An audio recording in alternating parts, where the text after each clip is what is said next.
بسم اللہ الرحمن الرحیم.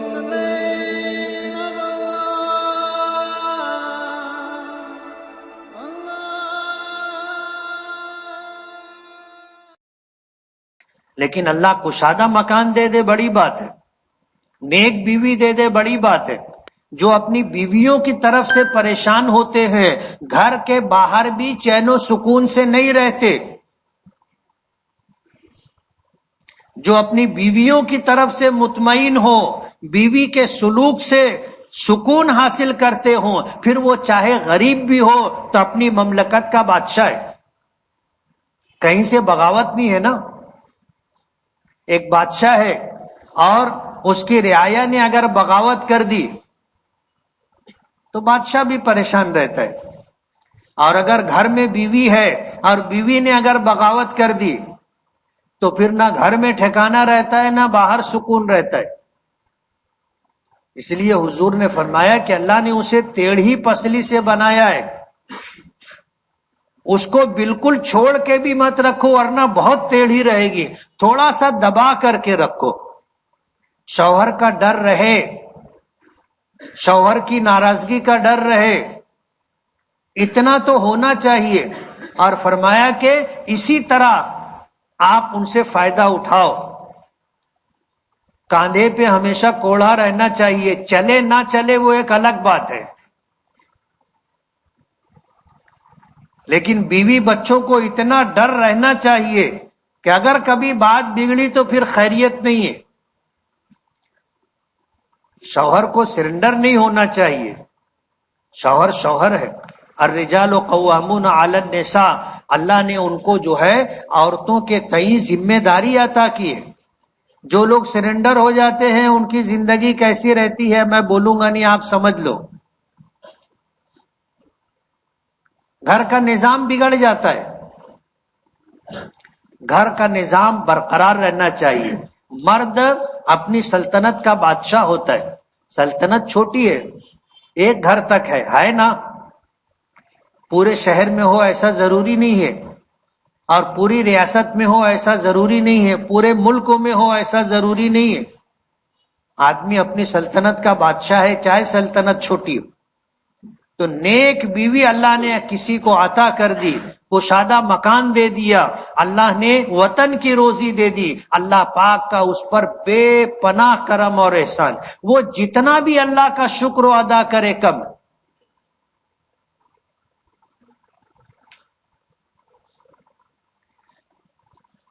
تو عاشقانہ اور والہانہ اور قلبی تعلق والا رشتہ بیوی کا ہے، لیکن ماں کا رشتہ، بیٹی کا رشتہ، بیوی کا رشتہ ایسا ہے کہ کہیں نہ کہیں کسی نہ کسی درجے میں ہوتا ہے. عام طور پر بہنوں کی شادی ہو جاتی ہے اور ان کی رخصتی ہو جاتی ہے، وہ اپنے شوہر کے ساتھ اپنے بچوں کے ساتھ رہتی ہے. آہستہ آہستہ بھائی بہن کا تعلق کمزور ہوتا چلا جاتا ہے. بہنوں کے حقوق کے تئیں لوگ بہت زیادہ غافل ہوتے. اپنے پاس سے تو کچھ دینا بڑی بات ہے، ماں باپ کی طرف سے جو چھوڑا ہوا مال ہے جو وراثت میں بہن کو دینا ہے وہ بھی لوگ نہیں دیتے نا.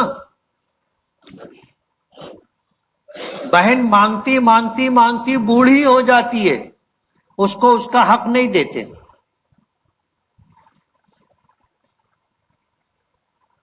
اور اگر وہ اپنا حق مانگ لے تو اس کو بول دیتے ہیں آج کے بعد گھر آنا نہیں.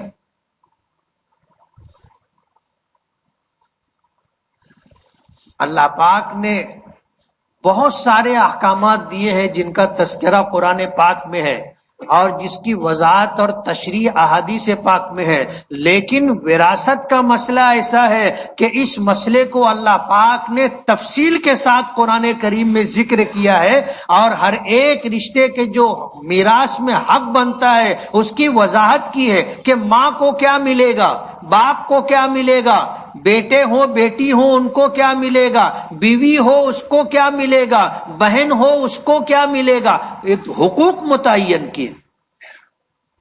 عام طور پر جن لوگوں کے پاس اقتدار ہوتا ہے یعنی کاروبار جن کے ہاتھ میں ہوتا ہے وہ بھائی اور بہنوں کے حقوق ضائع کرتے.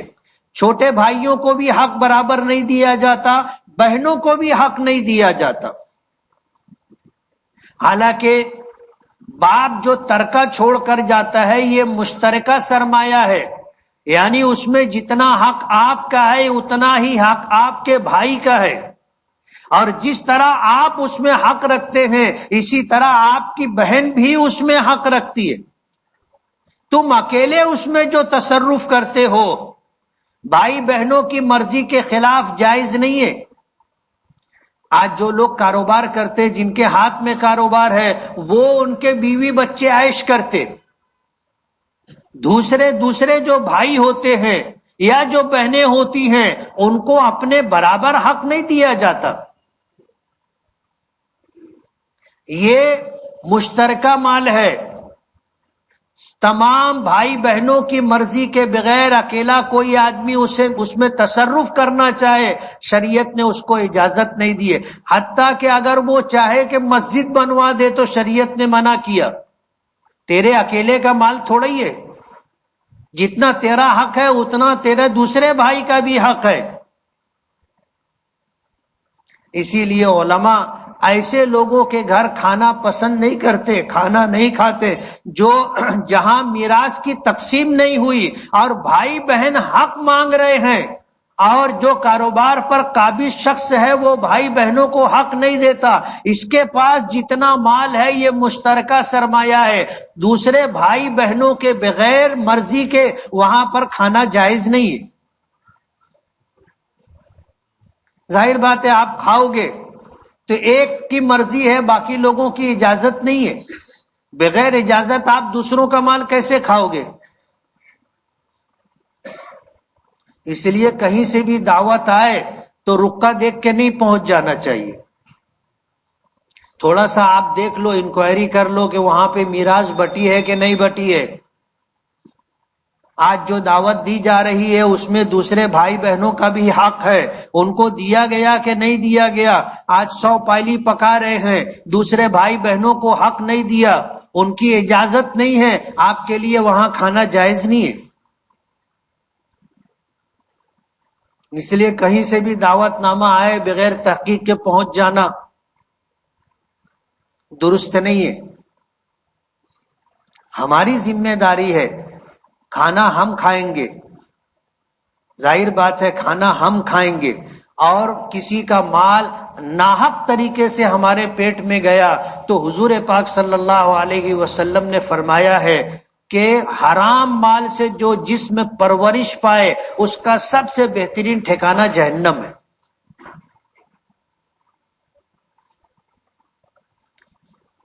جو جسم حرام مال سے پرورش پایا ہو اس کا ٹھکانہ جہنم ہے. آدمی کھاتا کتنا ہے؟ روٹی 2 روٹی کھاتا ہے، 10-20 لقمے چاول کھاتا ہے، لیکن حرام مال اپنے پیٹ میں چلا گیا تب اپنا ٹھکانہ جنت نہیں ہے. حضور نے فرمایا کہ جو جسم حرام مال سے پرورش پایا ہو اس کا ٹھکانہ اور بہترین ٹھکانہ جہنم ہے. میراث کو لے کر کے آج جو کوتاہیاں ہمارے سماج میں ہے اس پر توجہ دینے کی ضرورت ہے. میراث کے تئیں حکم یہ ہے کہ انتقال ہو گیا باپ کا، تدفین کے بعد گھر پر آؤ میراث کی تقسیم کرو، یہ مستحب ہے. لیکن ہمارے یہاں تو معاملہ الٹا ہے. اگر باپ کا انتقال ہو گیا اور کوئی بھائی یا بہن تھوڑا جلدی حصہ مانگ لے، بولے یہ ابا کے مرے کا انتظار کرت رہی، جو حصہ مانگے اس پر یہ الزام لگتا ہے کہ یہ باپ کے مرنے کا انتظار کر رہا تھا. حالانکہ خود ہو کر کے جتنی جلدی میراث تقسیم ہو سکتی ہو میراث تقسیم کر دینا چاہیے، مستحب ہے. اس میں تعجیل جلدی سے جلدی کرنا مستحب ہے. ہمارے یہاں تو کیا ہوتا ہے کہ حصہ بکرا ہوتا ہی نہیں ہے. بہن حصہ مانگتے مانگتے بوڑھی ہو گئی، اور جب وہ بوڑھی ہو گئی تو اس کو پھر جو ہے